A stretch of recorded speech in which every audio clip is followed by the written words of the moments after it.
प्रिय दर्शकों, चलिए आज हम आपको लेकर चलते हैं उस रहस्यमय यात्रा पर जहां एक स्वयंभू शिवलिंग ने समय और मृत्यु को भी हैरान कर दिया।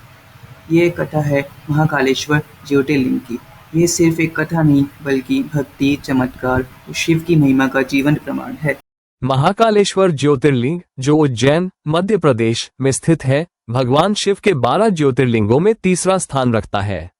ये स्थान शिव भक्तों के लिए अत्यंत पवित्र और चमत्कारी माना जाता है। महाकालेश्वर की विशेषता यह है कि यह एकमात्र दक्षिणमुखी ज्योतिर्लिंग है और इसे कालों के भी काल यानी महाकाल के रूप में पूजा जाता है। पौराणिक कथा के अनुसार उज्जैन नगरी में चंद्रसेन नामक एक राजा राज्य करता था, जो भगवान शिव का अनन्य भक्त था। राजा अपने महल में भगवान शिव की मूर्ति को स्थापित करके दिन रात पूजा करता रहता था। एक दिन एक सामान्य ब्राह्मण बालक, जिसका नाम श्रीकृष्ण या श्रद्धानंद था, ने राजा को भगवान शिव की पूजा करते देखा और वह भी शिव भक्ति में लीन हो गया।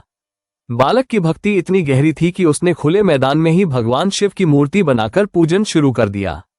उसी समय कुछ शत्रु राजा जैसे रत्नसेन और विदेशी आक्रांता उज्जैन पर हमला करने की योजना बना रहे थे।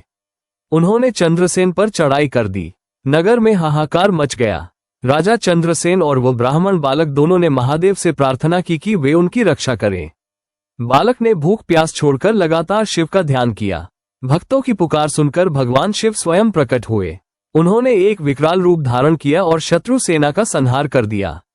ये रूप इतना भयानक था कि मृत्यु का देवता काल भी भयभीत हो उठा। शिव ने स्वयं प्रकट होकर रक्षार्थ जो लिंग रूप धारण किया, वही आज महाकालेश्वर ज्योतिर्लिंग के रूप में पूजित है।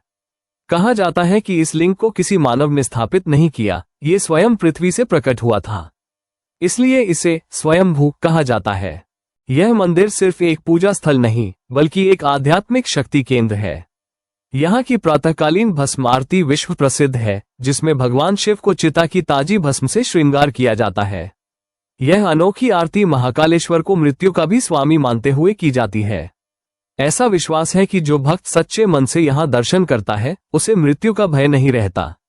महाकालेश्वर की कथा केवल एक धार्मिक प्रसंग नहीं, बल्कि यह भक्त और भगवान के बीच प्रेम, समर्पण और रक्षा के अटूट संबंध का प्रतीक है।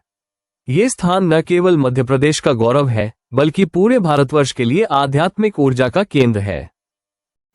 अगर आपको ये प्रेरणादायक कथा पसंद आई हो तो कमेंट में हर हर महादेव अवश्य लिखें और हमारे चैनल को सब्सक्राइब करें।